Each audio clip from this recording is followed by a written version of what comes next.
गिरिराज और दुर्गा के घर में बहुत चहल पहल है। घर को अच्छी तरह से सजाया गया है। किचन में से अच्छे अच्छे खाने की खुशबू आ रही है। ऐसा इसलिए क्योंकि उनकी बेटी आभा और दामाद जी अहान शादी के बाद पहली बार घर पर आ रहे हैं। हिमांशी, बहु जल्दी से सारा काम कर लो। आभा और दामाद जी आने ही वाले हैं। कुशल बेटा, तुम सारा सामान तो ले आए हो ना? और काजू कतली लाए हो या भूल गए? दामाद जी को बहुत पसंद है। हिमांशी और कुशल एक दूसरे से बहुत प्यार करते हैं और अपने माता पिता की सारी बातें मानते हैं। लेकिन जब से कुशल की बहन आभा की शादी हुई है, मानो उसके माता पिता के लिए उनका दामाद ही सब कुछ है। आभा और अहान घर पर आते हैं। सब उनका स्वागत करते हैं। आभा और हिमांशी किचन में खड़ी होकर बातें करती हैं। आभा, कैसे है तुम्हारे ससुराल वाले? तुम्हारा मन तो लग रहा है ना वहाँ? और अहान जी तुम्हारा ख्याल रखते हैं या नहीं? पता नहीं भाभी, कभी तो लगता है कि ठीक है, कभी तो लगता है कहाँ फंस गई। जैसे भैया आपकी मदद करते हैं, आपका ख्याल रखते हैं, अहान ऐसे बिल्कुल भी नहीं है। अरे इतना मत सोचो तुम। शुरू शुरू में थोड़ी दिक्कत आती है, लेकिन बाद में सब ठीक हो जाएगा।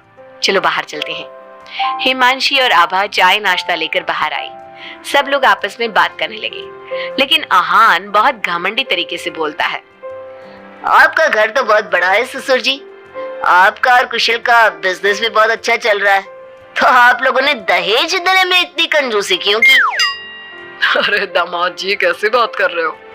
आपके परिवार ने जिस जिस चीज की मांग की थी वो सब हमने आपको दिया है। अगर किसी चीज की फिर भी कमी रह गई है तो बता दीजिए। कुछ चीजें बिना मांगे भी तो दी जा सकती है ससुर जी। अहान, अगर तुम्हें कुछ और चाहिए तो बता दो, हम तुम्हारी सारी इच्छा पूरी करेंगे। अहान प्लेट से बिस्किट उठाकर बोलता है। मांगने से दिया तो क्या दिया, वैसे भी आप लोग मेरी डिमांड कभी पूरी नहीं कर पाओगे। आभा और अहान अपने घर चले गए। उनके जाने के बाद कुशल कहता है, मम्मी, हमने आभा की शादी गलत घर में तो नहीं कर दी? अहान और उसके घर वाले तो लालची लग रहे हैं। अरे चुप कर तू। दामाद ऐसे ही होते हैं, तेरी तरह नहीं कि तूने अपने ससुराल वालों से कुछ नहीं लिया और हर समय अपनी पत्नी से चिपका रहता है। ऑफिस से थका हारा आता है और अपनी पत्नी के साथ घर के कामों में मदद करता है। मम्मी, दहेज लेना तो गलत बात है ना, और हमारे पास किस चीज की कमी है? मैं अगर हिमांशी का घर के काम में हाथ बटाता हूँ तो वो भी मेरा ऑफिस का बहुत सारा काम करती है। इसमें बुरा क्या है? पति पत्नी को एक दूसरे की मदद करनी चाहिए। बेटा, किसी चीज की कमी तो अहान के घर पर भी नहीं है, लेकिन फिर भी हमने उसे दहेज दिया ना। ना केवल दहेज दिया बल्कि उनकी जो भी डिमांड थी वो सारी पूरी की। और उसने क्या किया? आपके और मम्मी के सामने ताने सुनाकर चला गया। आप दोनों को इससे दुख होगा। अहान ने इसका बिल्कुल ख्याल नहीं किया। बेचारी आभा का तो चेहरा देखने लायक था। कितनी शर्मिंदा हो रही थी वो अपने पति की बातों से। इस तरह कुशल ने अपने माता पिता को समझाने की खूब कोशिश की, लेकिन उसके माता पिता अहान को ही सपोर्ट करते रहे। और करते भी क्यों ना, हमारे समाज ने दामाद का रुतबा बहुत ऊंचे स्थान पर रखा है, चाहे फिर उनकी सोच कितनी भी नीची क्यों ना हो।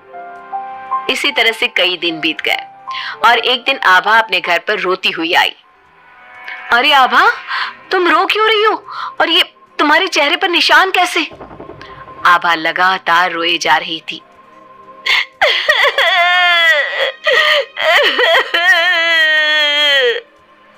अरे बता मेरी बच्ची, क्या हुआ है तुझे? मत रो इस तरह, मेरा तो दिल बैठा जा रहा है। क्या हुआ है बेटा? हिमांशी और दुर्गा के बार बार पूछने पर आभा ने बताया, मम्मी, मुझे अहान ने बहुत मारा है। क्या? दामाद जी ने तुझ पर हाथ उठाया? लेकिन क्यों? वो रोज शराब पी कर आते हैं और मुझे मारते हैं, लेकिन आज तो उन्होंने हद ही कर दी। क्या अहान जी शराब पीते? ये बात तो उनके घर वालों ने बताई नहीं थी। अरे कौन अपने बच्चों की कमियां बताता है? आने दे तेरे पापा को, वही बात करेंगे अहान और उसके घर वालों से। शाम को जब गिरिराज और कुशल घर पर आए तो उन्हें आभा का चेहरा देखकर बहुत गुस्सा आया, लेकिन वो करती भी क्या? आखिर अहान घर का दामाद है।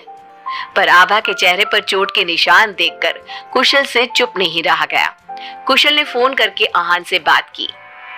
आहान, तुम्हारी हिम्मत कैसे हुई मेरी बहन पर हाथ उठाने की?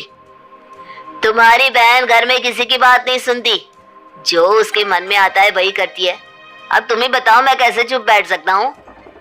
अगर वो किसी की बात नहीं सुनेगी तो तुम उस पर हाथ उठाओगे? मैं तुम्हारी तरह नहीं कि अपनी पत्नी के पीछे पीछे घूमता रहूं।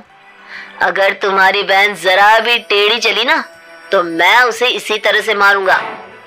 ये बोलकर आहान ने फोन काट दिया। ये सुनकर कुशल को बहुत गुस्सा आया। कुशल ने कहा, अब आभा अपने ससुराल नहीं जाएगी। आपने उसकी शादी गलत इंसान से कर दी। वो आदमी आभा के लायक ही नहीं है। अरे पागल हो गया है क्या? अपनी शादीशुदा बहन को घर पर बिठाएगा? लोग क्या कहेंगे? मम्मी, आपको अपनी बेटी की चिंता है या लोगों की? आहान हमारा दामाद है और घर में छोटे मोटे झगड़े तो होते ही रहते हैं। हमें इन बातों पर ध्यान नहीं देना चाहिए। हम आहान के माता पिता से बात करेंगे। आभा को आहान बिल्कुल पसंद नहीं था, लेकिन उसके माता पिता समाज के डर से उसे बार बार आहान के घर पर भेज देते थे। इस बार भी आभा को अपने ससुराल जाना पड़ा। एक दिन हिमांशी की तबीयत खराब हो गई तो उसने घर का काम नहीं किया।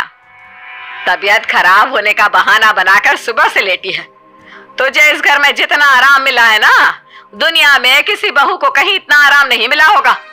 तेरा तो पति भी तेरे साथ काम कराता है। देख मेरी आभा को, बेचारी कितना पिटती है अपने पति से और सारे घर का काम खुद ही करती है। शाम को जब कुशल घर आता है तो हिमांशी उसे सारी बात बताती है। तुम मम्मी की बात का बुरा मत माना करो। मम्मी चाहती है कि मैं उनके निकम्मे दामाद की तरह बन जाऊं, जो अपनी पत्नी की बिल्कुल भी इज्जत नहीं करता। लेकिन मैं ऐसा नहीं बन सकता। कुशल ने हिमांशी का बहुत ख्याल रखा और वो जल्दी ही ठीक हो गई। वहीं आहान आभा के साथ बहुत बुरा बर्ताव करता था। आभा के माता पिता ना तो आभा की बात सुनते और ना ही कुशल की। एक दिन आहान किसी काम के सिलसिले में शहर से बाहर गया हुआ था। वो जिस होटल में रुका था वहां उसे आहान दिखा। अरे ये तो आहान लग रहा है, मगर इसके साथ ये लड़की कौन है? कुशल ने वहां कुछ लोगों से पूछताछ की तो उन्होंने बताया, ये तो अक्सर इस होटल में अलग अलग लड़कियों के साथ आते हैं। लेकिन आप ये सब क्यों पूछ रहे हो? कुशल बिना कुछ बोले वहां से चला जाता है और घर आकर सभी को ये बात बताता है। लेकिन उसके माता पिता को तो इस बात से भी कोई फर्क नहीं पड़ा। अरे बेटा, इस बात को यहीं खत्म कर दो। हम आहान से क्या कह सकते हैं? आखिर वो हमारे घर का दामाद है। बेटा देख, ये बात ना आभा को मत बताना, नहीं तो उसे बहुत बुरा लगेगा। आप दोनों किस मिट्टी के बने हैं? दामाद दामाद कहकर आपने उसे सर पर चढ़ा दिया।